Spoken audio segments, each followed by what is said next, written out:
Pak Ustaz, ini pertanyaan umum Pak Ustaz. Saya mau menjual sesuatu, Nah, tapi belum laku-laku Pak Ustaz. Misalnya saya mau jual rumah misalnya. Saya minta ke orang tua, Pak Kiai atau Pak Ustaz, minta sababiah. Kalau orang Jawa itu sababiah. Minta doa Pak Ustaz. Apakah itu dilarang atau tidak? Kalau terkait dengan usaha ya Pak ya. Iya.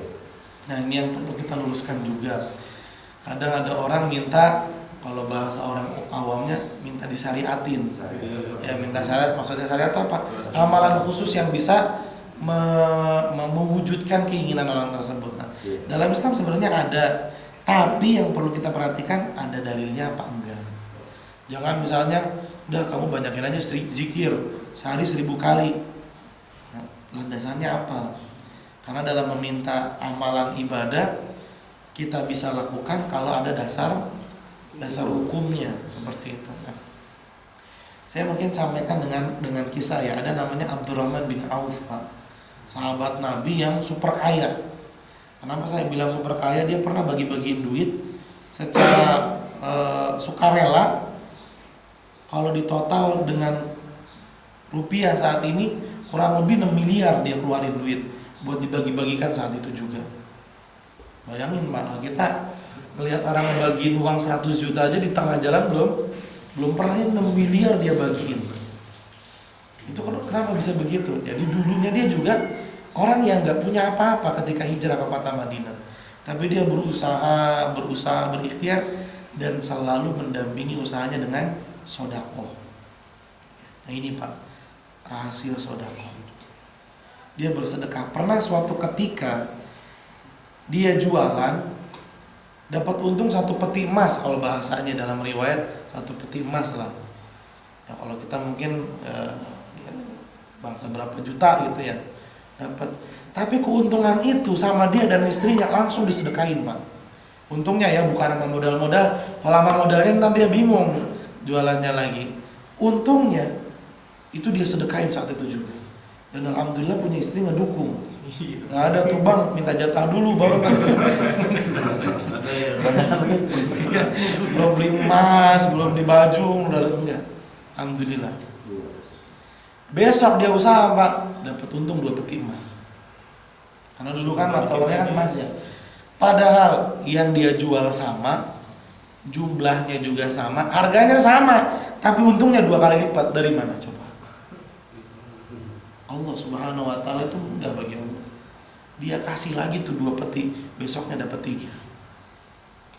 Artinya apa? Semakin kita bersedekah, insya Allah apa yang kita usahakan akan semakin mudah dan lancar.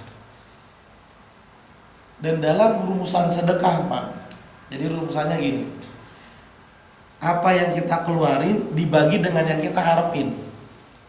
Kalau kita ngeluarin 1, yang kita harapin 1, yang keluar berapa Pak? 1 dibagi 1 sama dengan 1. Ya. Kalau yang kita harapin 1, kalau yang kita keluarin 1, yang kita harapin 2, yang keluar berapa Pak? Setengah. Artinya kalau kita keluarin dengan harapan kita dan kita ikhlas itu kita anggap angka 0. Kita ngeluarin 1 dibagi dengan ikhlas itu 0. Berapa jumlahnya? Gak terhingga. Gak akan ada nilainya ketika kita ikhlas. Tapi boleh gak sih saat kalau misalnya kita sedekah, ya kita ikhlas, tapi ada harapan di bawah ikhlas kita, kita pengen dimudahin sama Allah, insya Allah bisa. Bahkan jangankan kemudahan Pak, musibah yang harusnya kita kena dengan musibah tersebut, tapi dengan sedekah insya Allah akan terhalang. Jadi bagaimana caranya? Yang pertama sedekah itu akan melancarkan Pak. Yang kedua, banyak istighfar. Saat memang saya berbuat salah, istighfar itu nggak identik dengan kesalahan. Bahkan istighfar itu ciri-ciri orang beriman. Banyak istighfar. Dan yang ketiga, sholat duha. kita tegakkan sholat duha, insya Allah ketika kita melaksanakan sholat duha, apalagi yang kita laksanakan 4 rakaat, kata Allah Subhanahu wa Ta'ala, siapa yang melaksanakan sholat di waktu duha 4 rakaat, maka aku jamin hari itu Allah Subhanahu wa Ta'ala akan jamin. Dan yang terakhir sholat tahajud. Sholat tahajud itu juga akan melapangkan satu rizki dan juga memudahkan urusan kita. Siapa yang pengen, kata Nabi SAW, sholat tahajud itu sebagai rizki, sebagai obat dan kemudahan dalam urusan kita. Insya Allah kalau kita istiqomah, bismillah. Dan jangan pernah putus asa, Pak, karena Allah itu lebih tahu kapan waktu yang tepat buat kita. Ini ketika kita jual rumah nih, pengennya buru-buru, tapi kok nggak laku-laku. Percaya sama Allah, Allah akan berikan pada saat waktu yang tepat. Allah akan berikan pada saat waktu yang tepat. Kalau belum tepat, ya sudah, kita percaya saja sama Allah. Kalau kita kembalikan segala sesuatunya kepada Allah, kita akan tenang ngejalaninnya. Seperti itu. Allah a'lam bishawab. Sedekahnya itu bisa ke istri atau ke orang lain? Ya sedekah kemana saja, cuman yang lebih utama sedekah ke kerabat. Kenapa? Karena jadi sedekah, dan yang kedua menjadi silaturahmi. Seperti itu. Beda lagi bisa dengan istri atau Iya. ini Pahalanya double. Harga pengaruh. Tapi kayak gini juga ya, sedekah kasih ke istri, tapi uang sedekah itu diminta, yaudah ini kan kamu udah saya sedekahin, kamu beliin makanan. Sedekah. Culas. Seperti itu. Tadi kan minta ke orang kiai. Oh. Kiai minta doanya. Nah, kalau misal Yang namanya kiai lah. Berapa alam kan dia ini. iya. Minta doa. Sebenarnya minta doa itu boleh, Pak. Minta doa itu boleh selama yang kita mintain doa kepada orang yang masih hidup dan dia mampu. Yang bahaya itu minta sama orang yang sudah meninggal. Yang kedua orang yang nggak mampu, maksudnya nggak mampu nggak ada di beradaan kita, dia jauh. Tapi ketika kita datang, kita minta, tolong doain Pak supaya saya dimudahin sama Allah dalam urusannya, ini boleh seperti itu. Cuman ya sekali lagi dalam minta doa untuk zaman sekarang memang perlu lebih memperhatikan lagi siapa sosok yang kita minta doanya. Jangan sampai nanti kita minta doa tapi dia bilang malah ya silakan kamu datang ke ini aja nih, ziarah ke makam ini. Hati-hati itu. Doa di situ insya Allah doa kamu dikabulin. Ini bahaya. Seperti itu, Pak. Terus doa yang paling manjur gimana? Minta doa sama orang tua udah jelas. Kalau kita minta doa sama orang tua, kabulin sama orang Orang tua sendiri atau mertua itu. orang tua sendiri.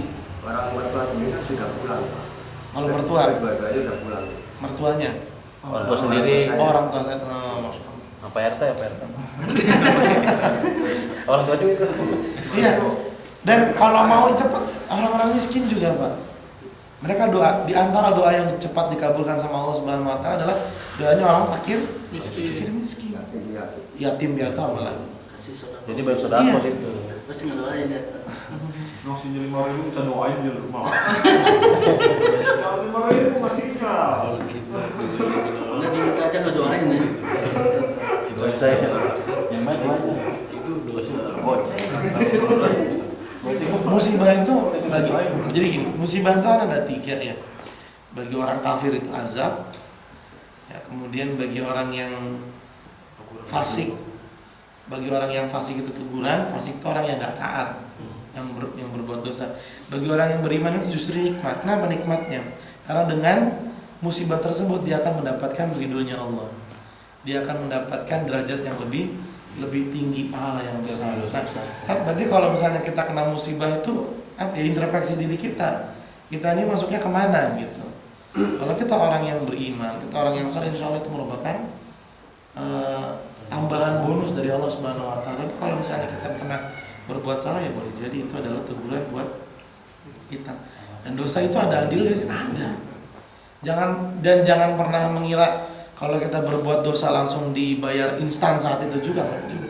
Kadang sama Allah akan dikasih ganjarannya di beberapa waktu yang akan. Kenapa? Karena Allah lebih tahu kapan pas waktunya. Kalau misalnya lagi bermaksiat langsung kena saat itu juga, kadang orang nggak sadar karena dia lagi nikmatin maksiatnya dia. Tapi pas dia lagi nggak kenapa-napa, tahu-tahu kena musibah. Mudah-mudahan bisa jadi itu. Seperti itu. Kalau kita dizolimin, pahala juga buat kita. Ada ganjaran nggak sih Mas di akhirat? Iya, kalau kita bersabar, Dihadiri. kita bersabar kita dapat pahala dan kita akan mendapatkan pahala juga. Makanya para ulama ketika mereka digunjing, mereka dicaci maki, mereka difitnah, mereka nggak pernah pusing untuk membalas cacian dan fitnah tersebut. Justru mereka malah ngasih makanan kepada orang-orang yang memfitnah mereka. Kenapa? Karena para ulama tahu ini orang yang menghina, sejatinya mereka sedang mentransfer pahala. Dia nggak ngapa-ngapain tapi nanti dapat pahala. Itulah karenanya Nabi SAW ngajarin kita jangan cuma fokus beribadah, jangan cuma fokus nabung pahala, tapi juga fokus untuk ngejagain tuh pahala jangan sampai diambil orang. Ini yang paling menyedihkan.